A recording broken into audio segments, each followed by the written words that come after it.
So today we'll shift focus now to the financial services sector of the NGX, with most of their unaudited financial reports out. Let's analyze some of them as investors expect audited 2023 results. Let's look at some of the numbers, and to help us unpack that, we have Mr. Ambrose Amordian, Chief Research Officer, Invest Data Consulting Limited. Great to have you on the show. Thanks for having me, Ladi. Fantastic. So you're spending your Saturday with us. Yeah. I appreciate that. Definitely. But let's talk money now. The financial services sector, we know that's a really favored one. Even for the week, we see the banking counter and insurance did really well. Those counters did really well this week. But let's look at some of the unaudited results. That's looking at profits. Yep. For some of the tier 2 banks that we track. Here, we see Fidelity Bank there, 101.3 billion. That was profit for 2023, up 117%. That's, compared to the previous year. Wema Bank, that's at 23.36 billion. That's 105% up. Jaiz Bank, 10.97 billion, 59.40% up for the year. Sterling Bank, 21.52 billion. That's 11.50%. So definitely we see not bad, from what we've seen so far. Talk to me about what to expect, for the audited. Now, see right there, 117% for Fidelity Bank, Wema Bank, 105%. Not looking bad at all. Yeah, actually, look at the Nigerian banking system. I would say that our bank is so resilient. Starting from 2008, when the market had some issues because of crash of meltdown, the global economy, our banking sector would have supported the economy, the market to hit about 64,000 index then. But these days, we are seeing because of the new listing of some big tech company and energy, we are seeing some changes in the market. I call it a change of structure and change of in the market. But still, the bank sector remains the most active sector in terms of marketable, in terms of liquidity for those that want to trade in and out. You see liquidity there, you see volume there. For me, that sector remains relevant anytime, any day. And also in our history, it's our most consistent sector that also pay investors dividend on a yearly basis. And most of them also even though the CBN has said do not pay dividends with some of your FX gains. No, even before now, I think since September, we heard that news, that pay. But if you look at the numbers we just read that now, then most of the banks have really performed well. Take away their FX gain, they are still solid to pay good dividend. For me, that is the beauty of banking sector. I would say that our banking sector in Nigeria, the operators are very smart and they understand the system. They know how to take advantage of the system at any time. And that's why this continual kind of high interest rate was seen or high yield in the market. It's a plus for the the financial sector, the insurance and all. But I believe that the numbers we just read now will give an investor an insight at what to do. That is why last week, or the week of that review now, we have seen that the market had a mixed performance. But looking towards the end of the week, on Thursday and Friday, we saw renewed buying interest in the banking stocks. Even when NPC is around the corner by next week, Monday and Tuesday, says that investors in Nigeria understand that this is the sector that really drive what the market. Despite that all those what I call the trillionaire clause in terms of their cap or their earnings, but the banks have been consistent, and for that, we expect that the banks also will do well in terms of dividend payouts. Yes, everyone might be worried. Nobody knows what to come out from CBN, and also most of the results have been delayed with CBN all this while.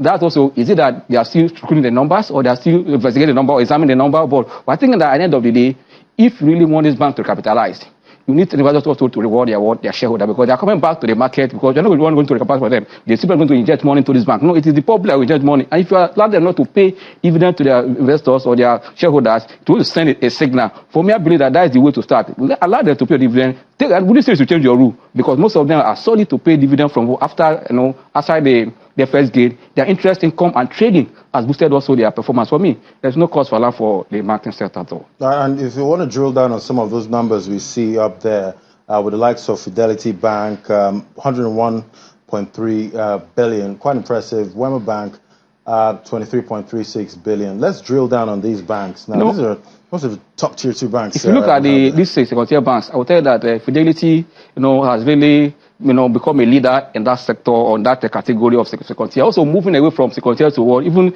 to those first tier. Because in Nigeria, we have only just 2 tiers, first tier and second tier. But the third one, which is not pronounced, the one like ETI and Stanbic, they are not in first tier, they are not in second tier, and that what's it called? Fidelity is already moving to that category, because now look at their payout, their performance in the last 4 years.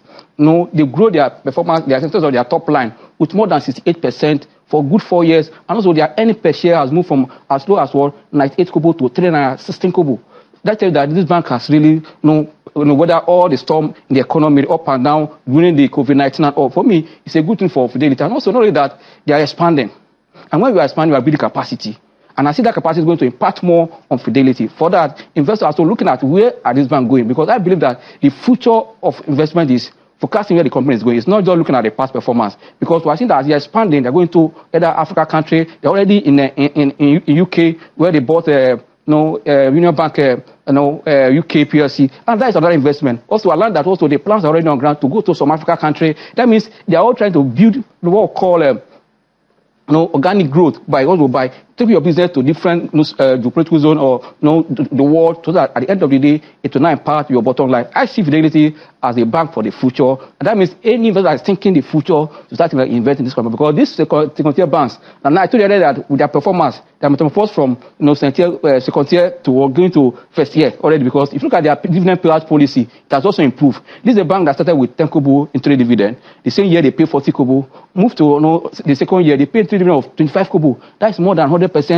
growth from the previous period. That means it's a sign that this bank is solid. And also, if you look at the management of the bank too, I would say that the makeup of the management is that those involved in the management are also like shareholders of the bank. That is that when you are a shareholder of the bank, you also manage management, you take the business to high level, because you are part owner of the bank, so you are working for the bank. For me, that is the best way for investors that are thinking long and medium, because I believe that there's a lot of future forward for Fidelity. Right, but also others like, let's say, the life of Human Bank, it also has a prospect. The life of that's Wema Bank. Yes, right? Yeah. The life of also FCMB. In that category, I said that this bank is moving out of the second tier to first tier, or let's say the third tier that's not mentioned in Nigeria, but we know that there's two stocks, banks are not in any tier, not first tier. That means Fidelity is only moving that because their performance has pointed where they are going. But I believe that even the proposed primary market activities, which I know they are up because they are waiting for CBN to bring out guidelines. For me, if you are thinking the future, think the world of Fidelity. And definitely, as an investor, and if you're an investor that plays, in the financial services stocks, at this time, a good strategy would be to just go and stock up on some of those tier 2 banks, and hopefully they cross into tier 1 and make a lot of profit. You are really thinking the mind of, long-term investor, because that's the only way to create wealth. People that, yes, we traders can make money on weekly basis, but those that are thinking long. And that's why you see the life of Warren Buffett. Say that any company that you cannot hold for 10 years, don't go in. Because you are seeing, if you are seeing potential, infidelity, on all these retail banks, this is the first time they take your move. Especially if you don't have them. Before, this stock arrived as high as 14 naira, 80 kobo. Now it has come down to around 10 naira. For me, that means there's probably going to surpass the 14 naira, 80 kobo that I thought before. That means if you really want to think the future, and also don't forget that in any economy, the engine of any economy is the banking sector. And that means whether the economy is down or up, the banks will make money. I'll tell you that the only way to be is being the banks. Right. And definitely we hope those banks will in turn, look at some of these small businesses, because we know how some of the Nigerian banks tend to look at small businesses as high risk. Hopefully they're ready to take a chance. Your mention something that is very important now. If you look at Fidelity, this is a bank of SME. They focus on what? On traders. Now they're also sponsoring all these export businesses. They tell you that they want the economy to, because it's business that oil in the economy. And that's why I say they are focused, they are export and traders focused bank. For me, there is people that are thinking where to go. I think it will really well, especially as you just said, second-tier banks as future to meet with what? With the first-tier bank. That means you need to invest and think. So where else can the first tier go at this point? The first tier goes in equity market. Once you get there, you stay there. The equity market, I believe that when you are in a blue chip category, you become like a stable company that whether you make profit or not, because you are stable, you're able to pay your pay. But those that are growing are looking in the future. That's why I say move from this one to that level. Right. All right. It's still about this new recapitalization plans. Going forward, how are you seeing this impacting the banking industry in Nigeria? For me, it's a boost for the banking sector, it's also for the economy. But only like the way the regulators are going is what I don't really understand. In the history of our market, this is the first time the regulator is trying to reform the sector that they're going to do recapitalization. I've not seen it. What I know, that regulator will just bring out the deadline, what you need, and push to the table. But now you are telling us the move in September, we're hearing this. This is already the end of first quarter, no guideline. And for me, many of them will be looking at where are we going. And also, most of the banks. What did happen this year? It's possible that it don't happen. It's possible that it's going to happen because, ideally, I know I've been in the market for a long time. Do Solido, do not like what they do. We just play the card. You are giving you, 6 months to meet 25 billion naira for your capital. If you don't have it, to start either your margin or you start the limit. Fine, but this one will be hearing it, and the banks are still waiting. No, also the investors are confused. Maybe because the new leadership, so they need time maybe to check out what's on the table. Fine. Also, there are some banks that also have one issue or the other. For banks like let's say FBN Holding, that their case is in court already. If they want to recapitalize, when the court case move from High Court to Supreme Court to Appeal Court, it will affect their recapitalization. I think all this, we have to look at, because if you say you want to recapitalize and no deadline was given, they're all in the dark. Right. So when do you see latest that we might get this news? But I'm thinking that for it to make criminal to me. Are the banks ready? From where you're looking? That's what I'm saying. No, let's start from when. I'm looking at before the end of second quarter, we should have an idea when and what. Because if you look at the what we call net capital for many of the banks, some of them are robust. Like we mentioned, Fidelity has done about the first one was the private placement. There is about 13.8 billion on that they want to do another right. And if you look at their asset, the unaudited account, they're about 500 and almost 500 billion. That's around 433.3 billion in terms of net assets. If they come with their right issue, they hit about 500 billion. So they almost got into 1 billion. For me, you say 1 trillion, going to 1 billion. Once you cross the 500 million, heading to a trillion. For me, they are really solid. And with acquisition of other banks, like what they did, it will expand their operation and also boost their performance. But the date is very, very important so that they will know how they are prepared. Even more for others like the Mission First Bank, we have seen Jaiz Bank also in the pipeline. We have seen Women Bank done their right issue and it's almost oversubscribed. It tells you that Nigerians are ready for the banks. For me, let them give them dates. So investor appetite is on check, at this point. Yeah. All right, we'll just take a quick break now. We'll continue the conversation because right now we're aiming for a $1 trillion economy. So we need the banks to actually step up. I said the banks will need to drive it. At this time. All right, we still have Mr. Morden here with us. We'll take a quick break. When we come back, we'll continue the conversation. Just stay with us.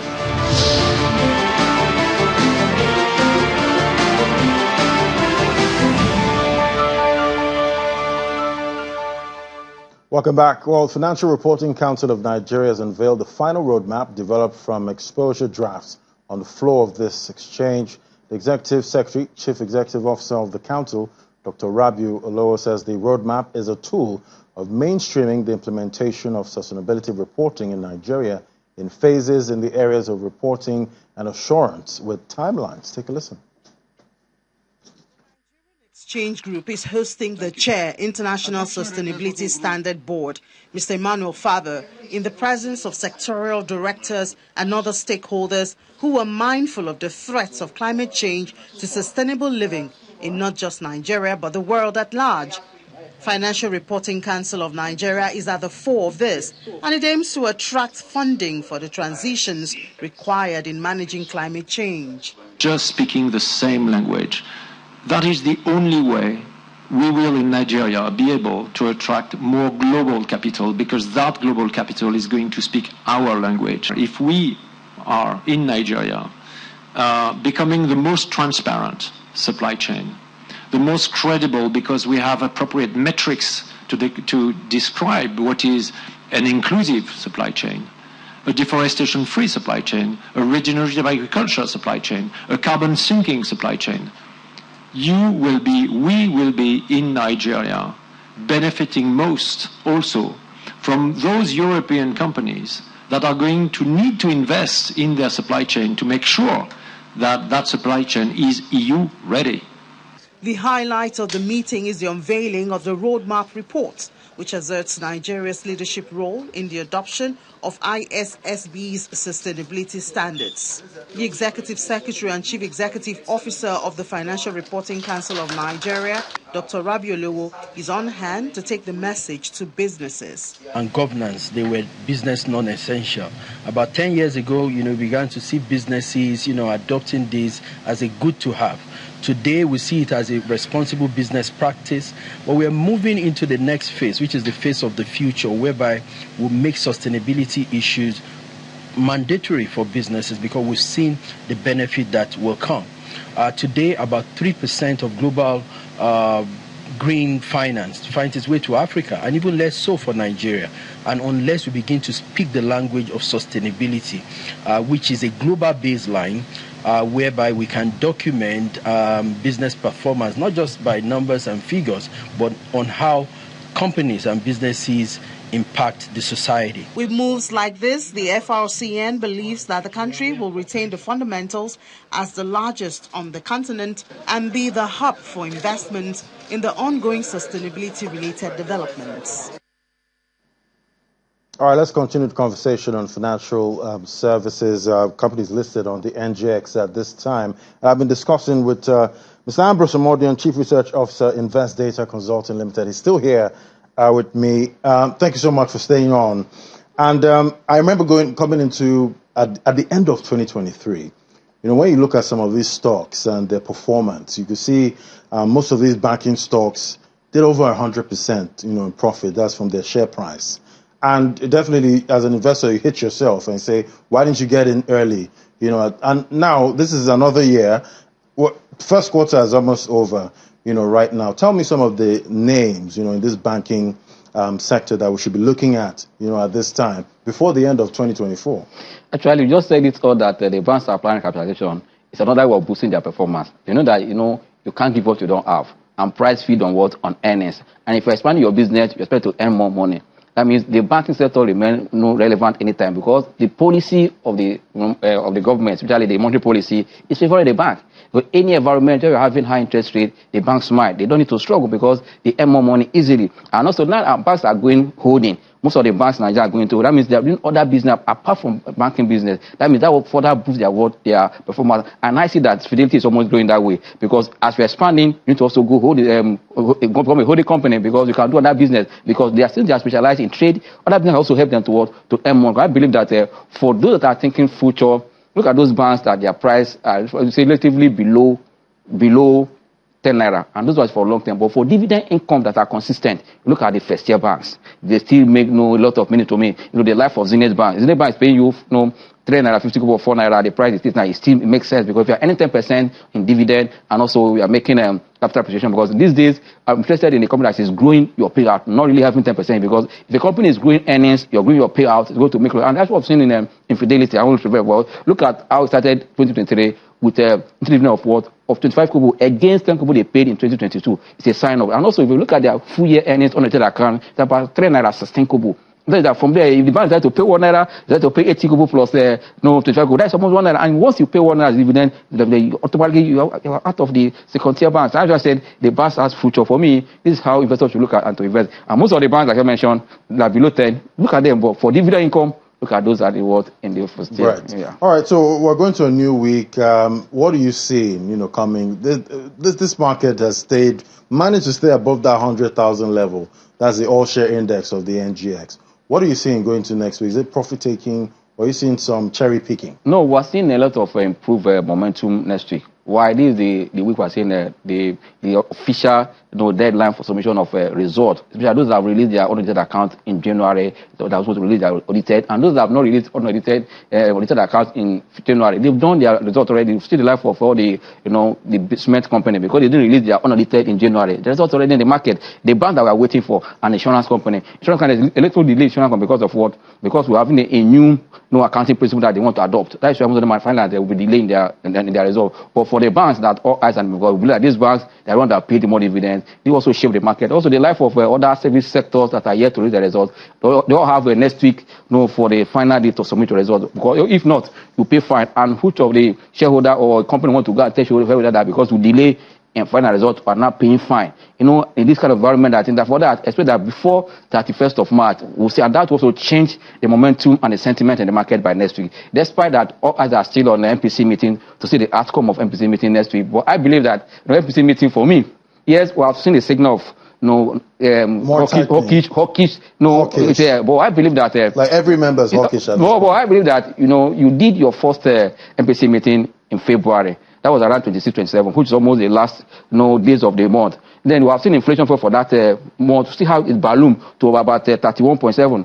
And for me, the meeting you are going to be just to review the impact of this your hike for 400 basis points. What has happened in March? It is not automatically to hike another rate because we have not seen the impact of that until we see the inflation figure for the month of March. Or now, because you are chasing inflation and also to attract foreign investors. That's why you are, so that they can bring in their hard money. But don't forget that at the same time you are scrapping Nigeria economy. How long can we chase inflation at this rate? You are scrapping Nigeria economy for foreign investors to bring money for you, because if you want to solve the supply angle of the FS problem we're having, you get supply. What of the economy? Because if you continue to increase rate, you are pushing the economy to already why. For me, we're in a contrasting state of the economy, because if we are seeing inflation at almost the highest in the history of Nigeria, interest rate the highest, then that is already why. And we see CRR at over 40%. Already we're in contraction at this time. So and that's why businesses might not get any. That is why if there's no business, there's no economy, because the business that oil the economy. That means if you are targeting to just solve the, that's why I said, not that they are wrong in hiking rate. We are not against them, but a Nigerian economy, look at where we are.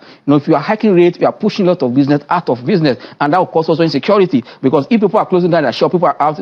They say, if a man has no food, you can think it otherwise. But if you are engaged, you think also the normal way. I believe that look at the economy you want to protect, and look at the foreign investors you want to attract. And also don't forget that most of these foreign investors, they're not coming because we have gotten it right. They are coming to take advantage of your rate hike. They come and stay 6 months because they are coming. We're going to guarantee them that so when they are going, money we need people that will bring long-term fund. The FBI, that the long-term investors, foreign investors that will go to establish, factory in Nigeria. But because of insecurity, where are they going to establish the factory? We need to address some issues. So is it time for the MPC committee to say, you know what, maybe it's not about raising interest rates at this time. Maybe it's not about attracting foreign investors at this time. Let's watch the impact of what we have done the last MPC meeting, because ideally in any economy, well, this inflation is driven majorly by food inflation from the numbers we see for food inflation. That's why we need to address our insecurity. The time of the physical and the money to shake their hand. I mean, so since I'm not really using interest rate to drive checkmate inflation. I see a lot of opportunity. So a few more days, just about Monday, then Tuesday, we're going to get the decision from the Monetary Policy Committee. Exactly. Thank you so much for sharing your Saturday with us, Ambrose Omodian, Chief Research Officer, Invest Data Consulting Limited. Thank you so much. Thanks for having me. All right.